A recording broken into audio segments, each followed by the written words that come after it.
अगर आज से 150 साल पहले पूरे हिंदुस्तान में एक साथ बगावत भड़क उठे, फौजी अपने अंग्रेज अफसरों पर बंदूक उठा लें, आम लोग गलियों में इनकलाब के नारे लगाएं और दिल्ली का बूढ़ा बादशाह अचानक फिर से हिंदुस्तान का शहंशाह बन जाए, तो कैसा मंजर होगा। ये कोई फिल्म की कहानी नहीं है, ये 1857 की असल कहानी है। वो साल जब पूरा हिंदुस्तान आग बन गया था। एक तरफ ब्रिटिश रूल अपनी ताकत के गुरूर में था और दूसरी तरफ हिंदुस्तानियों के दिलों में बरसों की गुलामी का गुस्सा उबल रहा था। किसानों से लेकर सिपाहियों तक, राजाओं से लेकर आम लोगों तक, सब कह रहे थे बस अब और नहीं। मगर सवाल ये है कि ये बगावत आखिर क्यों हुई? क्या वाकई ये सब सिर्फ कारतूसों के चर्बी वाले मसले से शुरू हुआ, या इसके पीछे कोई बड़ी चिंगारी पहले से सुलग रही थी? एजुकेशनल पॉइंट ऑफ व्यू से आज हम इस टॉपिक से रिलेटेड सारे पॉइंट्स क्लियर करेंगे। रिवोल्ट ऑफ 1857, जिसे हिंदुस्तान की पहली जंग आज़ादी भी कहा जाता है, ये ब्रिटिश रूल के खिलाफ हिंदुस्तानियों की सबसे बड़ी यूनाइटेड स्ट्रगल थी। इस तहरीक में मुल्क के मुख्तलिफ हिस्सों में अलग अलग सेंटर बने, जहां बहादुर लीडरों ने अपने अपने इलाकों में आवाज उठाई। सबसे पहले दिल्ली में बहादुर शाह जफर और बख्त खान ने क़यादत संभाली, मगर उनके मुकाबले में अंग्रेज अफसर निकोलसन और हिडसन खड़े थे। बरेली में खान बहादुर खान ने अलम बगावत बुलंद की, जबकि कानपुर में नाना साहेब और उनके साथी तांतिया टोपे ने अंग्रेजों से मुकाबला किया। उनके खिलाफ जनरल कैंपबेल ने कार्रवाई की। लखनऊ में बेगम हजरत महल ने क़यादत संभाली और यहाँ भी कैंपबेल ही अंग्रेजों का अफसर था। झांसी में रानी लक्ष्मीबाई ने लड़ाई लड़ी, उनके मुकाबले में अंग्रेज जनरल ह्यू ग्रोज था।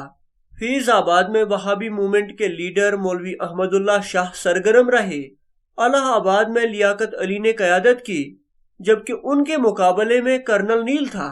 पटना में मौलवी पीर अली, फतेहपुर में अजीमुल्ला, अवध और रुहिलखंड में दोबारा मौलवी अहमदुल्ला ने बगावत की क़यादत की।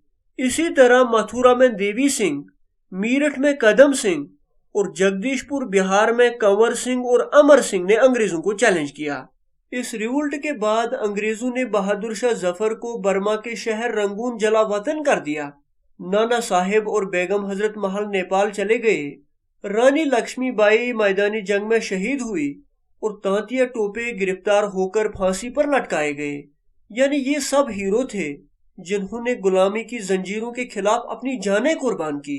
ये रिवोल्ट असल में 29 मार्च 1857 को शुरू हुआ, जब 34th नेटिव इन्फेंट्री के मंगल पांडे ने बरकपुर कलकत्ता में अंग्रेज अफसर ह्यूगसन और बफ को कत्ल कर दिया। लेकिन रिवोल्ट का असल आगाज मीरठ से 10 मई 1857 को हुआ। साथ ही ये भी याद रख लो, तांतिया टोपे का असल नाम रामचंद्र पांडुरंग और नाना साहिब का असल नाम दुंदुपंत था। इस रिवोल्ट के दौरान बहादुर शाह जफर को दोबारा शहंशाह हिंद के तौर पर तस्लीम भी किया गया। साथ ही रानी लक्ष्मीबाई, जो झांसी के राजा गंगाधर राव की बेवा थी, उसको लोग मन्नू कहकर बुलाते थे, वो कालपी के करीब लड़ते हुए शहीद हुई और अंग्रेज जनरल सर ह्यू ग्रोज ने उनकी तारीफ करते हुए कहा, रानी लक्ष्मीबाई बागियों की सबसे बेहतरीन और बहादुर फौजी लीडर थी। अब इस रिवोल्ट ऑफ 1857 के बारे में लिखी गई कुछ किताबें देख लो। एक किताब है the first Indian war of independence 1857 to 59, ये कैरल मार्क्स ने लिखी है। दूसरी किताब है रिबिलियन 1857 ए सिंपोजियम, ये पुराणचंद जोशी ने लिखी है। तीसरी किताब है द सिपाही mutiny and the rebellion of 1857, ये रामेश चंद्र मौजूमदार ने लिखी है। इसके अलावा एक किताब है 1857 के नाम से, ये शैलेंद्र नाथ सेन ने लिखी है। एक और किताब है काजेज ऑफ इंडियन रिवोल्ट, ये सर सैयद अहमद खान ने लिखी है। इसके अलावा the first war of Indian independence, ये विनायक दामोदर सावरकर ने लिखी है। और civil rebellion in Indian mutinies, Shashi Bhushan Chaudhary ने लिखी है। अब इस रिवोल्ट ऑफ 1857 के बारे में दिए गए कुछ ओपिनियन देख लो। शैलेंद्र नाथ सेन ने कहा कि रिवोल्ट ऑफ 1857 मजहब के लिए शुरू हुआ और आजादी की जंग पर खत्म हुआ, जबकि रामेश चंद्र मौजूमदार का मानना था कि अगरचे रिवोल्ट ऑफ 1857 को जंग आज़ादी कहा जाता है, ये न तो पहली और न ही नेशनल और न आज़ादी की जंग थी। Thank you.